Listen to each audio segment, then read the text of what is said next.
Shalom Bapak Ibu, bagaimana kabarnya Bapak Ibu? Saya berharap semua dalam keadaan baik, semua dalam keadaan sehat ya. Senang sekali bisa hadir kembali ibadah onsite di GBI Wisma KR ini ya Bapak Ibu ya. Mungkin udah ribuan tahun yang lalu ya, saya gak pernah kemari nih Bapak Ibu ya, udah lama banget ya. Ya, saya berharap Bapak Ibu juga kangen nih sama saya nih, atau saya kegeeran doang nih Bapak Ibu ya. Dan saya berharap Bapak Ibu juga kangen ya. Kita akan langsung buka Alkitab kita Bapak Ibu di dalam Wahyu, pasal yang kedua, ayat yang pertama sampai dengan ayat yang kelima. Wahyu, pasal yang kedua, ayat yang pertama sampai dengan ayat yang kelima. Nah kita hari ini akan belajar dari sebuah jemaat yang sangat luar biasa yang dalam kitab Wahyu. Kalau Bapak Ibu baca kitab Wahyu, di situ ada ketujuh jemaat Bapak Ibu ya. Ada begitu banyak tafsirannya, ada begitu banyak orang ya ahli-ahli teologi menafsirkan bahwa ketujuh jemaat ini adalah perjalanan gereja ya Bapak Ibu ya. Dari gereja mula-mula sampai dengan gereja akhir zaman. Ada juga orang yang menafsirkan bahwa 7 gereja yang ada dalam kitab Wahyu itu adalah 7 model gereja yang ada di akhir zaman. Ya, nah kalau Bapak Ibu tanya sama saya percaya yang mana? Saya percaya yang nomor 2 Bapak Ibu, bahwa 7 gereja yang ada dalam kitab Wahyu itu adalah 7 model gereja yang ada di akhir zaman. Oke?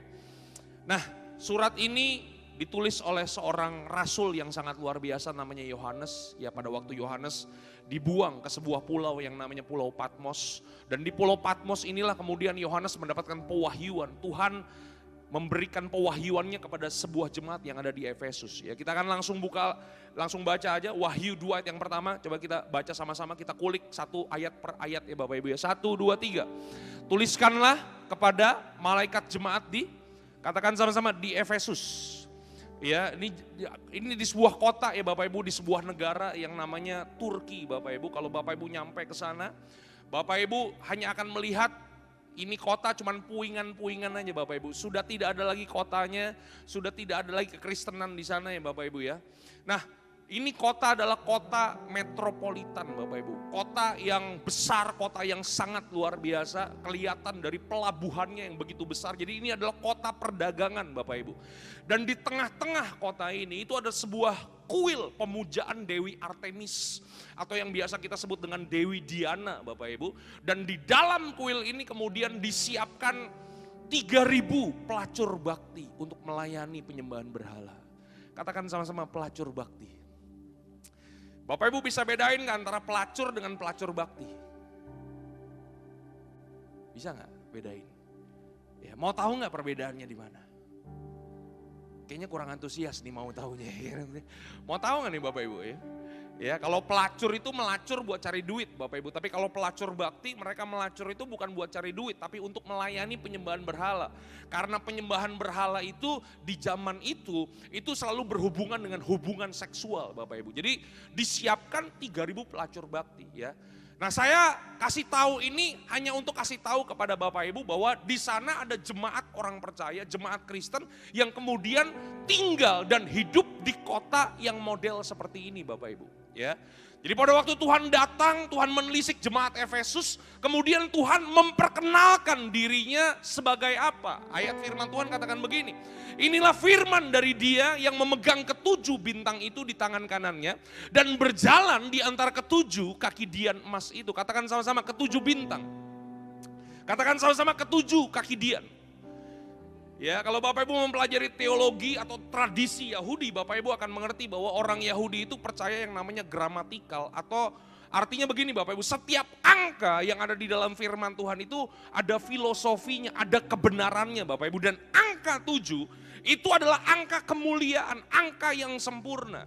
Jadi ketika Tuhan datang memperkenalkan dirinya kepada jemaat di Efesus, Tuhan mau supaya jemaat di Efesus menjadi jemaat yang sempurna. Yang mengerti katakan amin.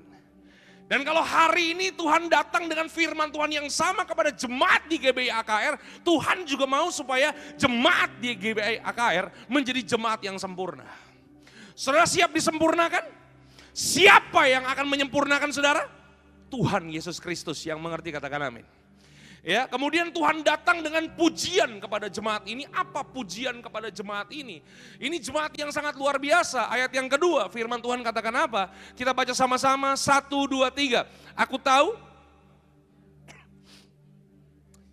Ya, jadi Tuhan memuji jemaat ini, aku tahu segala pekerjaanmu, baik jeripayahmu maupun ketekunanmu. Jadi ini jemaat bukan jemaat yang ecek-ecek Bapak Ibu. Ini jemaat yang tahu pekerjaan Tuhan. Mereka nggak pernah berjerih lelah untuk melayani Tuhan. Bahkan mereka punya ketekunan, mereka punya konsistensi. Bukan jemaat kapal selam, bukan Kristen napas. Katakan sesama, bukan Kristen napas. Natal dan Paskah. Tahu ya Natal dan Paskah. Jadi on fire-nya tuh kalau lagi mau Natal. Habis Natal nyungsep lagi. Mau Paskah on fire lagi. Habis Paskah nyungsep lagi. Jadi jemaat ini konsisten Bapak Ibu. Jadi ini jemaat punya kesetiaan yang sangat luar biasa. Bahkan dikatakan begini lagi. Bahwa engkau tidak dapat sabar terhadap orang-orang jahat. Jadi sama orang jahat aja, mereka nggak sabar. Bapak Ibu berarti apa? Jemaat ini adalah jemaat yang memegang teguh firman Tuhan. Jemaat yang bertumbuh dalam kekudusan. Tidak ada pelanggaran moral dalam jemaat ini. Ini jemaat yang sangat luar biasa. Bahkan dikatakan begini, ya, bahwa engkau telah mencobai mereka yang menyebut dirinya rasul, tetapi yang sebenarnya tidak demikian. Bahwa engkau telah mendapati mereka apa? Pendusta. Jadi jemaat ini nih, jemaat yang punya pemahaman teologi yang begitu dalam, punya pengetahuan Alkitab yang begitu dalam, sehingga jemaat ini bisa membedakan mana pendeta yang pengajarannya asli, mana pendeta yang pengajarannya teologi kemakmuran terus. Percaya Yesus, hidupmu diberkati, muda berjaya, tua bahagia, matinya masuk surga. Ngajarnya gitu-gitu terus tuh, ya kan? Ya angin surga terus yang diajarin. Mereka bisa bedakan, beda dengan jemaat zaman now. Kalau jemaat zaman now gampang di-blow-on-blow-onin sama pendeta. Ini bukan jemaat di IGB YKR ya. Kalau jemaat di IGB YKR saya tahu ini jemaat yang suci, kudus dan luar biasa dalam Tuhan. Ini jemaat yang di Bosnia Bapak Ibu, kayak begitu, ya kan? Pendetanya khotbah salah, amin. Salah khotbah, amin Bapak Ibu, ya kan? Beda dengan jemaat di Efesus. Mereka punya kemampuan untuk membedakan Bapak Ibu, dahsyat luar biasa. Bahkan ayat yang ketiga dikatakan apa lagi? Kita baca sama-sama, 1, 2, 3. Katakan sabar, rela menderita. Jadi ini jemaat bukan jemaat yang hanya sekedar setia, datang dan pergi malas-malasin kursi gereja. Ini gak nyindir Bapak Ibu ya. Nabrak aja ini, kalau udah sindir gak berubah-berubah, kita tabrak aja ya kan, bener gak sih? Ya kan, ada jemaat yang cuma datang dan pergi, duduk di tempat yang sama, bertahun-tahun. Mungkin kalau dia mati itu kursi jadi milik dia, udah kontrak mati dia sama kursinya. Saking setianya sama kursinya, ya kan? Tapi nggak rela menderita Bapak Ibu, ya kan? Nggak rela menderita, nggak rela berkorban. Jemaat di Efesus bukan hanya sekedar setia, mereka sabar dan rela menderita. Bahkan dikatakan apa? Dan engkau tidak mengenal lelah. Ya, sedap ya. Ini jemaat kalau punya yel-yel Bapak Ibu, mereka kalau punya lagu mereka tuh jangan lelah. Tahu lagu itu ya? Saya boleh nyanyi gak nih? Boleh nyanyi gak sih? Nama saya Dieter Nicholas loh Bapak Ibu. Ada Nikonya di tengah itu Bapak Ibu. Ya suara saya tidak terlalu diurapi seperti Pak Niko, tapi nama saya siapa? Dieter Nicholas. Ada apanya? Boleh nyanyi Bapak Ibu? Asik. Jangan lelah bekerja di ladangnya Tuhan. Sedap. Roh Kudus yang beri kekuatan. Udah gak usah diterusin. Ya. Itu lagu mereka, jangan lelah. Ini dahsyat gak di jemaat nih Bapak Ibu? Hah? Dahsyat ya? Nih kalau jemaat nih ada di GBI Kebonjeruk, nih banyak orang mau jadi gembalanya nih Bapak Ibu. Setuju gak? Iya kan? Tapi Bapak Ibu perhatikan ya, semua kebaikan-kebaikan, semua kedahsyatan yang dilakukan oleh jemaat di Efesus kemudian menjadi tercela karena mereka melakukan satu hal ini. Apa itu Bapak Ibu? Ayat yang keempat firman Tuhan katakan apa? Kita baca sama-sama 1, 2, 3.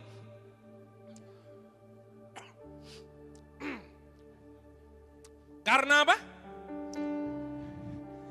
Jadi Bapak Ibu bisa lihat ya, semua kedahsyatan, semua kehebatan jemaat ini, semua apapun yang mereka lakukan tidak pernah mengenal lelah, konsisten. Mereka bisa membedakan, punya pemahaman teologi yang dalam, tapi kemudian mereka menjadi tercela. Kenapa? Karena ternyata mereka meninggalkan yang inti dari kekristenan mereka, yaitu apa? Kasih yang semula, Bapak Ibu. Mereka bukannya kehilangan kasih yang semula loh Bapak Ibu. Mereka meninggalkan kasih yang semula. Bapak Ibu bisa bedain gak? Kehilangan dengan meninggalkan. Meninggalkan beda Bapak Ibu, betul gak sih? Tapi kalau mereka meninggalkan kasih yang semula artinya apa? Dulu mereka pernah ada di situ Bapak Ibu. Tapi dengan sengaja, dengan kesadaran mereka meninggalkan itu semua. Mereka beralih kepada sesuatu yang palsu yang kemudian iblis sodorkan kepada mereka dan mereka kemakan dengan perangkap iblis, yaitu apa? Meninggalkan yang inti. Mereka meninggalkan persekutuan mereka dengan Tuhan. Mereka gak mau lagi dituntun dan dipimpin sama Tuhan. Mereka kehilangan kasih yang semula. Makanya ayat yang kelima firman Tuhan katakan apa? Sebab itu ingatlah betapa dalamnya engkau telah jatuh. Jadi ternyata meninggalkan kasih yang semula itu adalah sebuah tanda kalau kita dalam kehidupan itu sudah jatuh terlalu dalam Bapak Ibu. Makanya firman Tuhan katakan begini, bertobatlah dan lakukan lagi apa yang semula engkau lakukan. Jika tidak demikian aku akan datang kepadamu dan aku akan mengambil kaki dianmu dari tempatnya. Jikalau ini pesan-pesan pertobatan udah mulai jarang kita dengar nih Bapak Ibu ya. Tapi hari ini saya masih konsisten menyuarakan ini Bapak Ibu. Karena kalau kita tidak berubah, kita tidak kembali kepada kasih kita yang semula, maka apa yang terjadi? Firman Tuhan katakan, Tuhan akan datang. Katakan saudara, Tuhan akan datang. Dan Tuhan akan mengambil kaki Dian dari tempatnya. Itu maksudnya apa sih? Tuhan akan datang dan Tuhan akan mengambil kaki Dian dari tempatnya. Kalau Bapak Ibu mempelajari struktur bait suci Bapak Ibu, bait suci itu banyak ruangan-ruangannya. Ruangan pelataran, ruangan tengah, ruangan maha kudus. Dalam ruangan maha kudus itu ada tabut perjanjian Bapak Ibu, di mana imam besar agung setahun sekali masuk ruang maha kudus untuk mendapatkan pewahyuan daripada Tuhan. Nah di dalam bait suci, satu-satunya benda penerangan itu namanya kaki Dian. Yang mengerti katakan amin. Jadi kalau Alkitab berkata, aku akan datang dan aku akan mengambil kaki Dian dari tempatnya. Berarti itu artinya apa? Saudara akan kehilangan tuntunan. Saudara akan kehilangan pimpinan Tuhan. Sehingga saudara akan hidup dalam kegelapan. Dan ketika kita berjalan dalam kegelapan, maka apa yang terjadi? Kemungkinan tersandung dan terjatuh, itu pasti terjadi dalam hidup kita. Yang mengerti katakan haleluya. Oleh sebab itu hari ini, siap bertobat dan kembali kepada kasih yang semula? Bapak Ibu siap masuk dalam firman Tuhan? Katakan sebelah kanan sebelah kiri, tadi baru pendahuluan itu. Pendahuluannya udah ngeri-ngeri sedap ya Bapak Ibu ya. Nah hari ini saya mau mengajar kepada Bapak Ibu ya kan, kenapa sih ada orang percaya, ada orang yang katanya beribadah kepada Tuhan, tapi kenapa dia bisa meninggalkan kasih yang semula? Yang pertama Bapak Ibu, karena begini, karena segala sesuatunya udah berjalan seperti biasanya. Karena segala sesuatunya udah berjalan dengan rutinitas. Dan segala sesuatu yang kita kerjakan dengan rutinitas, maka ini akibatnya, kita bisa kehilangan kekaguman pada hal tersebut. Setuju gak? Bapak Ibu pernah naik pesawat terbang gak? Yang pernah naik pesawat terbang boleh lambaikan tangannya. Takutnya belum. Tahu pesawat terbang nih Bapak Ibu, tahu ya. Minimal tahu lah. Ya. Bapak Ibu masih ingat gak pertama kali perasaannya waktu kita naik pesawat terbang? Masih ingat perasaannya bagaimana? Pertama kali saya naik pesawat terbang, itu pelayanan Bapak Ibu, jadi disupport dari gereja untuk pelayanan di Ambon Bapak Ibu, itu pertama kali ya kan. Saya terbang pergi ke Ambon pelayanan, ya kan, itu naik pesawat terbang, itu pesawat jam 11 Bapak Ibu, tapi dari semalam, itu saya udah gak bisa tidur, udah gelisah Bapak Ibu. Kenapa gelisah? Karena baru pertama kali. Karena saya tahu nih besok badan saya akan ada di ketinggian tertentu Bapak Ibu. Nih badan kita udah gak nginjek bumi lagi nih Bapak Ibu nih ya kan. Makanya gelisah, gak bisa tidur. Kenapa? Baru pertama kali. Bahkan pesawat jam 11, jam 7 udah duduk manis di bandara Bapak Ibu. Takut terlambat. Kita begitu luar biasa, kita begitu excited. Kenapa? Baru pertama kali Bapak Ibu. Betul gak sih? Tapi sekarang udah sering naik pesawat Bapak Ibu ya. Bahkan sebulan saya bisa 2 kali pergi keluar kota untuk melayani Bapak Ibu. Betul gak sih? Dan kadang-kadang kalau udah rutinitas, udah keseringan. Kadang-kadang pesawat jam 11, setengah 10 baru dari rumah. Kenapa? Karena udah rutinitas, udah terbiasa. Bapak Ibu masih ingat pertama kali Bapak Ibu menginjakan kaki di luar negeri? Bagaimana perasaannya? Hah? Wah, luar biasa. Saya pertama kali ke luar negeri itu juga dari gereja. Jadi hidup saya itu dari gereja semua Bapak Ibu ya. Ya, pertama kali dulu waktu saya pimpin PPA langsung dapat kesempatan pergi ke Holy Land. Wah, di Yerusalem. Kita pergi bulan Januari dan dikatakan musim dingin. Dan 5 derajat, kita kan belum pernah ngalami 5 derajat di Indonesia nih Bapak Ibu ya, betul gak sih? 5 derajat, waduh saya mau bawa jaket berapa banyak, mau berapa koper berapa gede, karena kita gak tahu, belum punya pengalaman Bapak Ibu. Akhirnya apa yang terjadi? Saking antusiasnya, semua kita bawa. Ya kan? Antusias, bahkan sampai di sana. Nora dan kampungannya bukan main Bapak Ibu. Ya kan, ada spot kosong kita foto, ya kan, penunjuk jalan kita foto, ya kan, tiang listrik kita foto. Kita begitu norak dan kampungannya Bapak Ibu. Bahkan begitu sampai di Jakarta balik, kita pamerin semua foto yang kita punya. Kita posting di medsos kita. Kenapa? Baru pertama kali. Saya ke Israel udah 5 kali Bapak Ibu karena anugerah Tuhan. Terakhir kemarin pergi bulan Oktober, disuruh foto, udah gak mau lagi saya. Hah? Foto Pak? Udah kalian aja. Iya kan? Kenapa? Udah keseringan Bapak Ibu. Kalau udah keseringan maka apa yang terjadi? Kita akan kehilangan kekaguman pada hal tersebut. Yang mengerti katakan haleluya. Begitu juga dengan kehidupan kita. Begitu juga dengan pelayanan kita. Dengan kekristenan kita Bapak Ibu. Kalau segala sesuatunya udah berjalan dengan rutinitas. Maka kita akan kehilangan kekaguman pada hal tersebut. Masih ingat gak waktu nama kita tercatat dalam jadwal pelayanan? Dieter Nicholas jadi singer. Wih siap ya. Waktu pertama kali kita dapat jadwal jadi singer, kita dikasih bahan lagunya. Itu kita dengerin terus tuh Bapak Ibu, bangun pagi denger lagu rohani ya. Mau mandi denger lagu rohani, mau makan. Kita memastikan supaya semua lirik-lirik tidak ada yang terlupakan. Betul gak ya kan? Kebaktian jam 8.30, jam 6.30 udah di gereja. Ya kan, Pak Daniel belum datang, masih dikunci. Ya kan, kita udah dengerin lagu, udah dahsyat ya kan. Kita mempersiapkan dengan begitu luar biasa. Betul gak sih? Begitu kita singer, bahkan begini, kita rela loh mengambil sedikit tabungan kita, beli baju baru.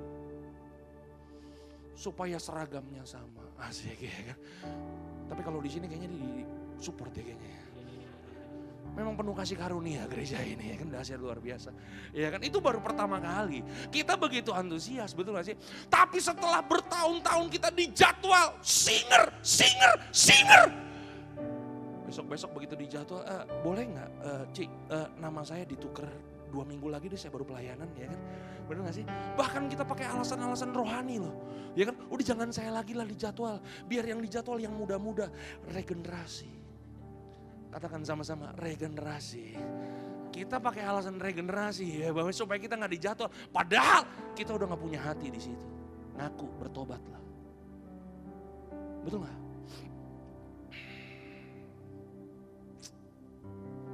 Makanya hari ini saran saya Bapak Ibu, jangan sampai kita kehilangan kekaguman kita sama Tuhan. Amin Bapak Ibu. Bapak Ibu antusias.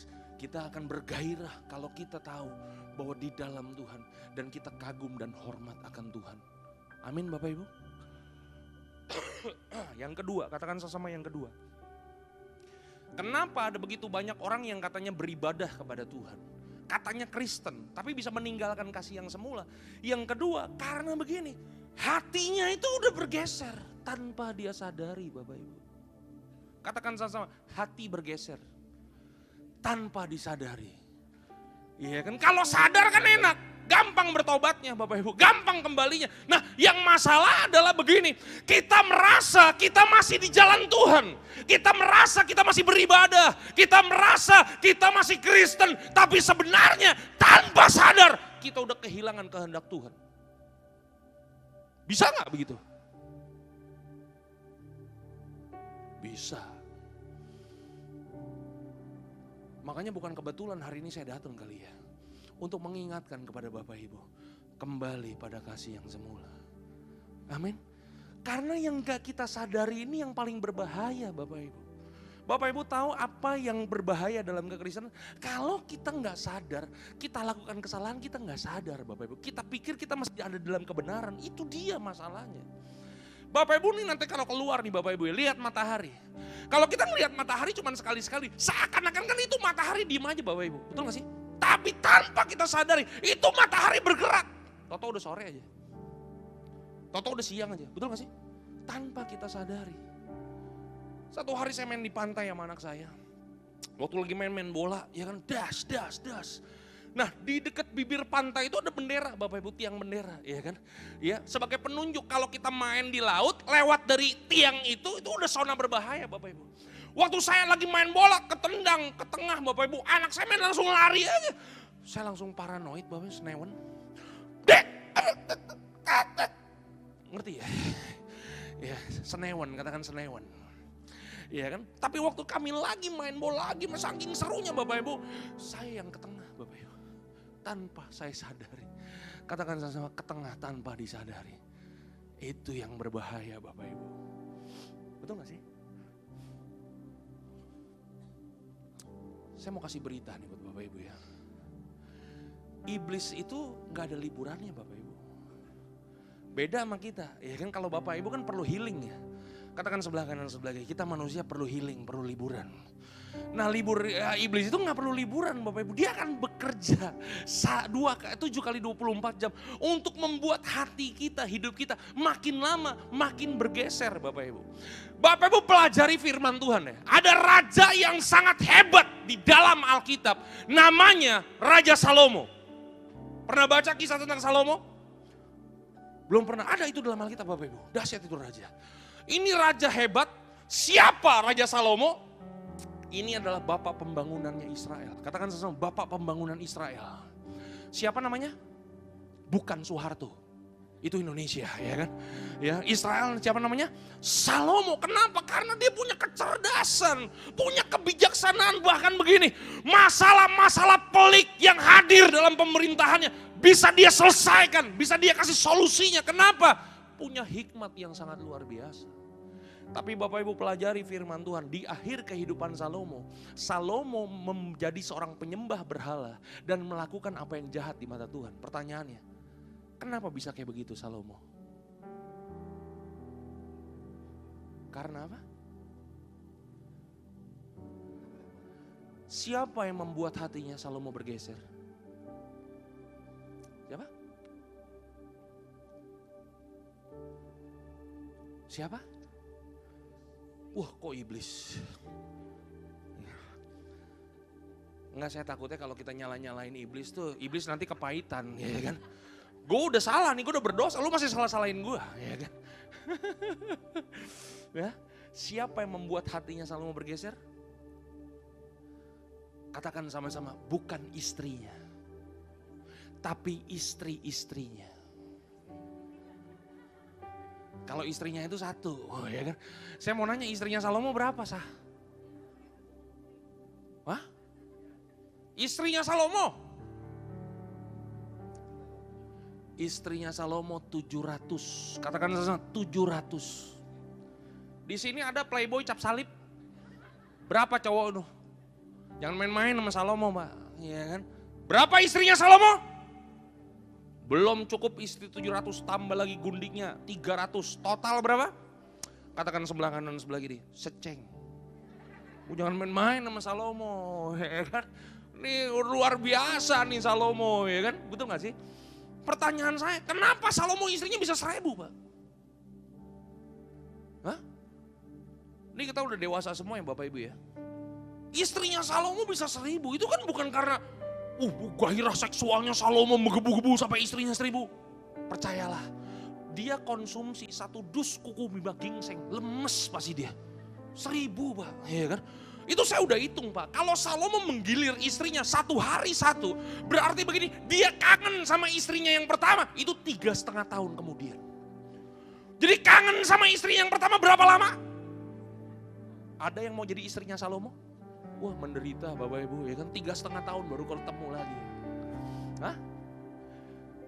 Saya mau kasih tahu Bapak Ibu, istrinya Salomo bisa 1000. Itu bukan karena gairah seksualnya. Tapi tujuan awalnya sebenarnya adalah tujuan politik Bapak Ibu. Kenapa? Karena di era bapaknya Daud itu reputasi perangnya itu selalu menang. Karena Tuhan menyertai Daud.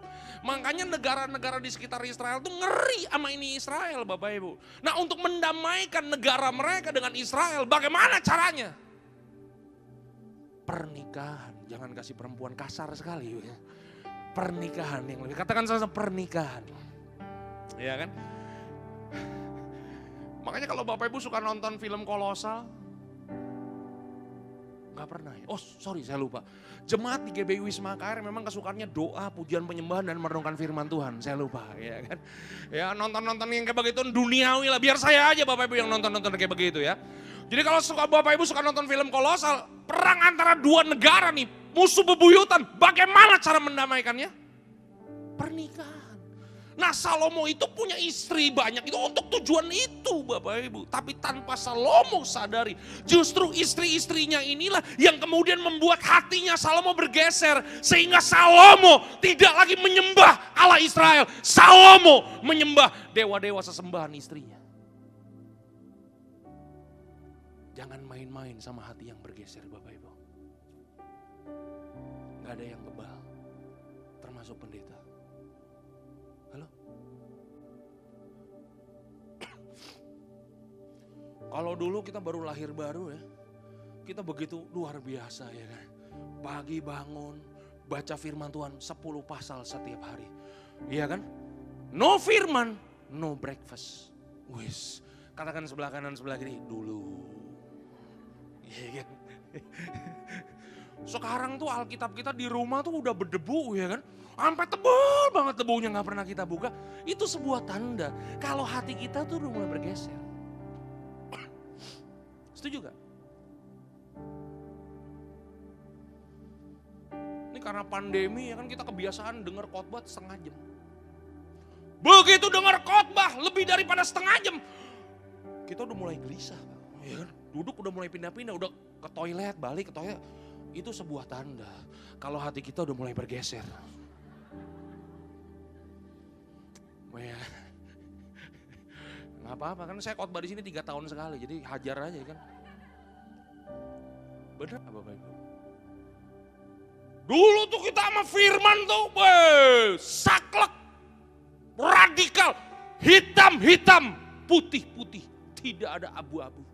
Katakan sebelah kanan sebelah kiri, dulu itu dulu. Ya kan? Sekarang kita ngomongnya, lu jangan terlalu fanatik lah. Kita masih tinggal di bumi nih, masih nginjek bumi, udah santai aja, gak usah terlalu fanatik. Itu sebuah tanda kalau hati kita udah mulai bergeser. Amin. Udah yang terakhir gak enak, kelamaan di yang nomor 2 nih gak enak ya kan. Dari wajah kelihatan, dari mata udah kayaknya udah mulai gak seneng sama saya. Ya. Yang ketiga, Bapak Ibu siap? Yang pertama tadi apa? Nah ini masalah nih Bapak Ibu ya. Kenapa? Karena segala sesuatunya udah berjalan seperti rutinitas sudah terlalu biasa. Yang kedua, hati yang bergeser tanpa kita sadari. Nah yang ketiga, kenapa ada begitu banyak orang bisa meninggalkan kasih yang semula? Katanya beribadah, tapi kenapa dia bisa meninggalkan kasih yang semula? Yang ketiga, karena pergaulan. Alkitab mencatat, pergaulan yang buruk merusakkan kebiasaan yang baik. Saudara gak akan antusias dalam melayani Tuhan kalau orang-orang di sekitar saudara gak pernah mau melayani Tuhan. Betul gak? Saudara nggak akan punya kerinduan. Saudara nggak akan pernah punya rasa haus dan lapar belajar firman Tuhan. Kalau orang-orang di sekitar saudara nggak percaya sama firman Tuhan. Kok jadi marah-marah sih? Enggak, di darah tinggi nih Bapak Ibu. Kalau darah tinggi begini. Halo? Betul gak sih?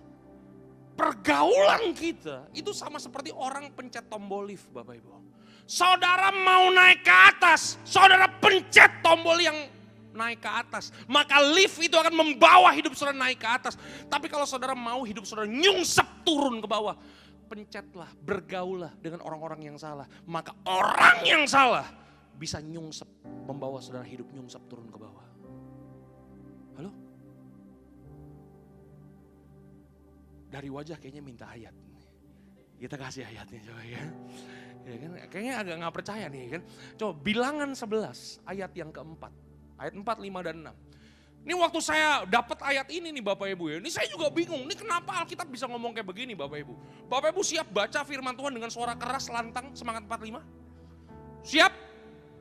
1, 2, 3. Kurang. 1, 2, 3. Coba ditekan, ditekan. Ini kan Alkitab nih, kita baca firman Tuhan nih. 1, 2, 3. Orang-orang bajingan. Ini tolong yang direkam nih jangan dipotong ya. Orang-orangnya hilang tinggal bajingannya dong. Oh bahaya nih masuk TikTok nih Bapak Ibu ya. Orang-orang bajingan yang ada di antara mereka apa katanya?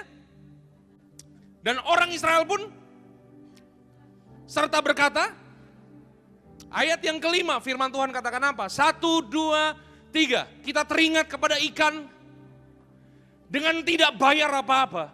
Kepada mentimun dan semangka. Bawang prei, bawang merah dan bawang. Ini bukan ayat firman Tuhan untuk Master Chef season 10 Bapak Ibu ya kan.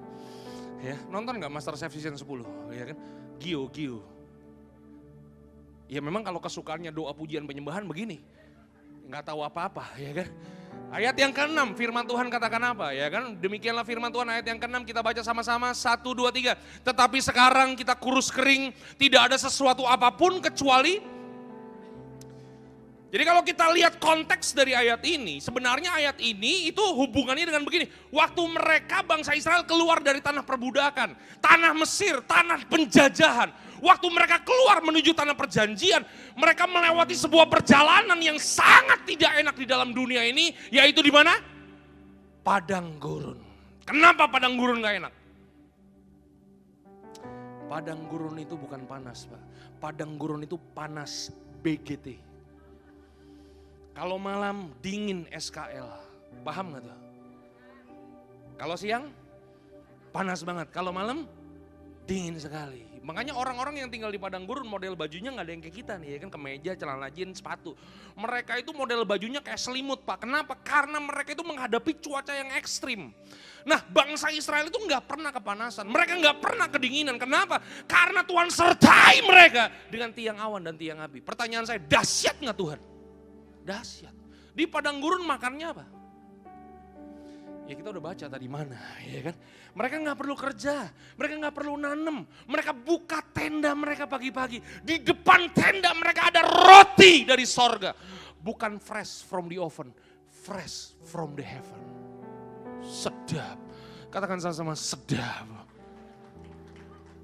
Pertanyaannya, Tuhan baik gak buat bangsa Israel? Tuhan dahsyat gak? Bahkan mau keluar dari Mesirnya ya Bapak Ibu. Tuhan tunjukkan mujizat-mujizat yang spektakuler. Mereka lihat dengan mata kepala mereka sendiri. Bagaimana mujizat Tuhan dinyatakan dalam kehidupan mereka. Tapi masalahnya ini. Setiap kali mereka dapat masalah. Mereka selalu datang sama Musa. Mereka ngomong begini, Musa kita teringat di Mesir. Kalau kita makan ikan. Kita gak bayar apa-apa di Mesir. Ada capcay, puyung hai. Begitu dahsyat songsui. Sedap. Itu kan dahsyat tuh songsui. Pernah makan songsui Bapak Ibu? Bapak Ibu mesti mengerti, di sini banyak orang Bangka. Katakan kepada teman-teman orang Bangka, bikinin songsui jangan lupa. Iya kan? Nggak bayar apa-apa. Kita teringat dengan ketimun, semangka, bawang prei, bawang merah, bawang putih. Kita nggak bayar apa-apa.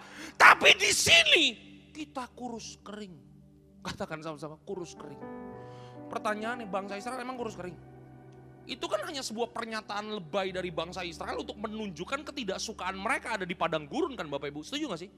Tuhan udah menyatakan kebaikan demi kebaikan. Tapi pertanyaan saya begini, kenapa bangsa Israel selalu ngelihatnya ke Mesir terus? Kenapa bangsa Israel selalu ngelihat manusia lama mereka tersebut terus? Kenapa? Yang bisa jawab saya kasih angpau, 1 orang 100.000.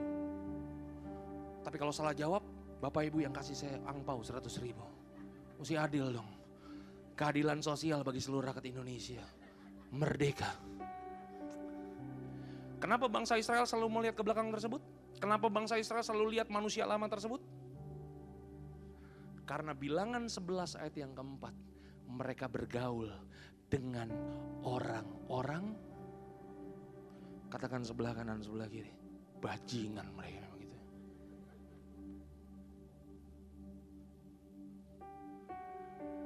Nah Bapak Ibu mau tahu gak nih siapa yang orang-orang bajingan nih? Enggak, kalau nggak mau tahu saya nggak kasih tahu. Ini rahasia kerajaan Allah Bapak Ibu, asik. Mau tahu? Mau tahu aja atau mau tahu banget? Kasih tahu nggak ya? Kasih tahu, udah dipegang ini kan kasih tahu. Bapak Ibu, kalau Bapak Ibu mempelajari Alkitab dalam teks bahasa Inggris, orang-orang bajingan itu diterjemahkan dengan kata ini, mix multitude. Katakan mix, bukan mix sweat. Kalau mixwe tahu ya, itu es krim yang ada bobanya. Yang gak boleh ngeliat ruko kosong itu Bapak Ibu. Oh itu dahsyat tuh ya kan. Bukan mixwe, tapi apa? Mix multitude. Yang artinya apa? Orang-orang campuran, bangsa campuran. Jadi ternyata begini Bapak Ibu. Waktu bangsa Israel keluar dari tanah Mesir, mereka keluar menuju tanah perjanjian. Yang keluar dari tanah Mesir itu bukan 100% darah orang Yahudi. Yang ikut keluar ada orang-orang dari bangsa lain. Mereka gak banyak, cuma sebagian kecil. Tapi mereka darah campuran. Dan orang-orang ini tidak mengenal Allah Israel Bapak Ibu. Dan di sepanjang perjalanan, waktu bangsa Israel bergaul dengan orang-orang bajingan ini, maka apa yang terjadi? Sebagian kecil orang-orang bajingan ini menghasut bangsa Israel dan mengatakan, kalau di Mesir kita jauh lebih enak. Kita gak bayar apa-apa kalau makan. Di sini kita cuma makan. Dan waktu bangsa Israel bergaul dengan orang-orang bajingan ini, maka apa yang terjadi? Alkitab mencatat, sebagian besar mereka gak ada yang masuk tanah perjanjian. Mereka tewas di padang gurun. Kenapa itu bisa terjadi? Bergaul. Saya mau nanya Bapak Ibu, kita bergaul sama orang-orang di luar sana agama beda boleh gak? Katakan sebelah kanan sebelah kiri, boleh. Tapi tujuannya bukan mereka yang ngikut bukan mereka yang mempengaruhi kita yang harus mempengaruhi mereka, bukan kita yang diajak-ajak mereka yang harus ngikutin kita. Amin. Itu dia Bapak Ibu. Kayak tambah lama tambah ngeri ya Bapak Ibu. Hah? Satu lagi deh nih, boleh gak nih? Bapak Ibu mesti ingat, saya nih anak rohaninya Bapak Budiato Totong Bapak Ibu ya. Jadi buah itu tidak jauh dari pohonnya. Boleh gak nih? Boleh ya. Bapak Ibu pernah baca kisah tentang Lot gak? Tahu Lot? Saya mau nanya Bapak Ibu, Lot itu orang benar bukan? Hah? Alkitab terjemahan baru dalam 2 Petrus pasal yang ke-7, Alkitab mencatat Lot itu orang benar. Kenapa dia orang benar? Karena dia udah lama ngikutin Abraham Bapak Ibu. Dan Alkitab katakan begini dalam perjanjian baru, Lot orang benar itu jiwanya tersiksa karena tinggal di Sodom dan Gomora. Karena Lot melihat, mengalami mereka bergaul dengan orang-orang di Sodom dan Gomora. Hatinya itu tersiksa Bapak Ibu. Satu hari ada 2 tamu datang ke rumahnya Lot. 2 malaikat datang ke rumahnya Lot. Orang-orang di Sodom dan Gomora langsung keroyok rumahnya Lot. Mau memperkosa malaikat tersebut. Dan Bapak Ibu tahu apa jawaban Lot kepada orang di Sodom dan Gomora? Lot katakan begini, lu jangan ganggu tamu gue. Nih gue ada anak perempuan 2, lu pakai aja. Sadis gak lo? Hah? Di sini ada gak yang kayak begitu? Gak ada ya, kalau ada kita tumpang tangan hari ini. Baptis api Bapak Ibu. Lot diselamatkan? Anaknya diselamatkan? Yang tidak diselamatkan? Katakan sebelah kanan, sebelah kiri, istri hati-hati. Bercanda doang ya kan. Waktu mereka diselamatkan Bapak Ibu, suatu hari 2 anak perempuannya Lot, dia bikin mabok bapaknya. Dan bapaknya kemudian diperkosa sama 2 anaknya Lot. Dan dari 2 anaknya Lot ini kemudian lahir 2 bangsa yang menjadi musuh bebuyutan bangsa Israel. Bani Amon dan Bani Moab. Saudara tahu asalnya dari mana Bani Amon dan Bani Moab? Itu lahir dari kedagingan Bapak Ibu, lahir dari Lot itu. Pertanyaan saya, kenapa 2 anaknya Lot bisa punya gaya hidup model kayak begitu? Hah? Gak enak deh. Karena mereka tinggal di Sodom dan Gomora. Mereka bergaul dengan orang-orang di Sodom dan Gomora. Dan itu mempengaruhi hidup mereka. Pulang dari tempat ini, Bapak Ibu udah dengar kebenaran firman Tuhan. Jangan sampai hidup kita seperti jemaat di Efesus. Mereka dahsyat luar biasa. Tapi mereka meninggalkan yang inti dalam kekristenan mereka. Selamat bertobat dan kembali kepada kasih yang semula. Tuhan Yesus memberkati Bapak Ibu. Sampai keturunan ke-7 dan ke-8. God bless you all. Haleluya. Wih, 42 menit Bapak Ibu. Gaman tadi kasih waktu 1 jam, tapi saya 42 menit aja Bapak Ibu, jadi masih on time ini ya kan.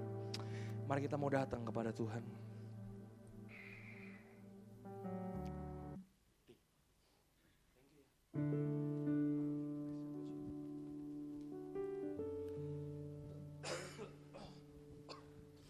Mari tundukkan kepala kita di hadapan Tuhan Bapak Ibu, kita udah dengar firman Tuhan.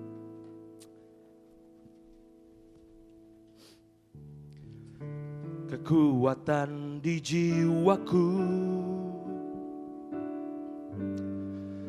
ketenangan batinku, ada dalam hadirat-Mu, ku menyembah-Mu. Tersungkurku di kaki-Mu Tuhan, tersungkurku di kaki-Mu. Rasakan kembali hadirat-Mu, rasakan hadirat-Mu. Takkan ku melepaskan-Mu, Kau cahaya bagiku. Mengiring-Mu seumur hidupku, masuk dalam rencana-Mu Bapa. Pikiranku, kehendakku, ku serahkan padamu. Harapanku hanya di dalam-Mu, ku kan teguh bersama-Mu Tuhan. Jadikan ku bejana-Mu untuk memuliakan Kau. Mengiring-Mu seumur hidupku, masuk dalam rencana-Mu Bapa. Pikiranku, kehendakku, ku serahkan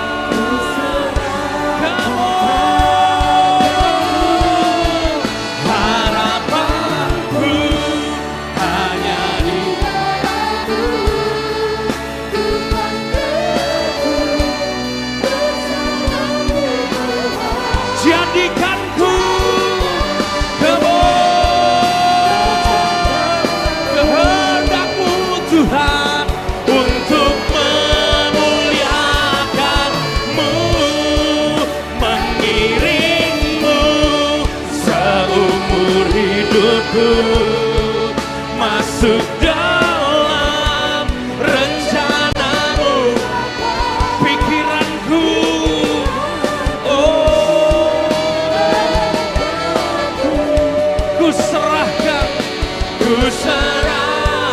padamu, harapanku hanya di dalam-Mu. Ku kan teguh bersama-Mu, jadikanku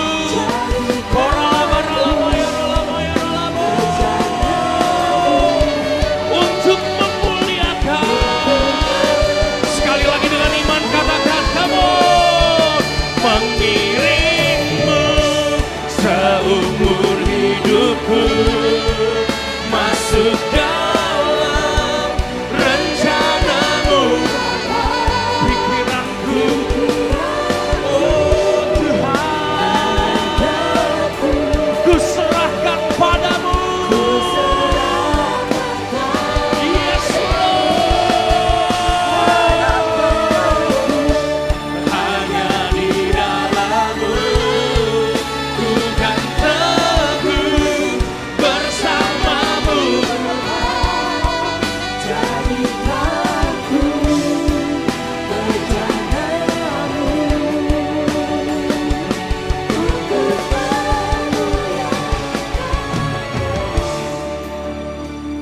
Bapak Ibu, boleh buka mata, Bapak Ibu boleh lihat saya. Hari ini firman Tuhan datang sederhana, Bapak Ibu.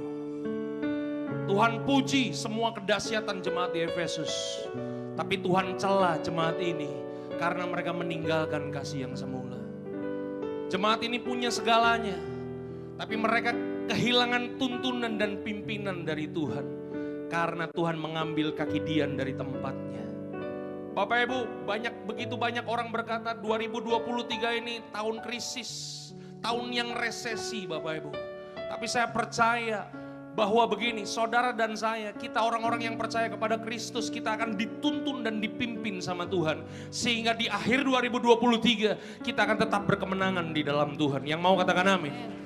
Tapi hari ini Bapak Ibu, kita gak boleh kehilangan gairah kita. Kita gak boleh kehilangan passion kita. Hari ini kita mau cek hidup kita. Kalau hari-hari ini kita udah kehilangan gairah dan passion, seberapa banyak di antara kita hari ini engkau mau kembali kepada kasih yang semula. Engkau mau memberikan dirimu kembali dituntun dan dipimpin sama Tuhan. Kalau Bapak Ibu itu orang yang boleh angkat tangan kiri tinggi di hadapan Tuhan. Boleh saya lihat tangan yang tinggi, yang mengangkat tangan. Mari kita mau bangkit berdiri sama-sama. Kita nyanyikan pujian ini sekali lagi. Come on, mengiringmu seumur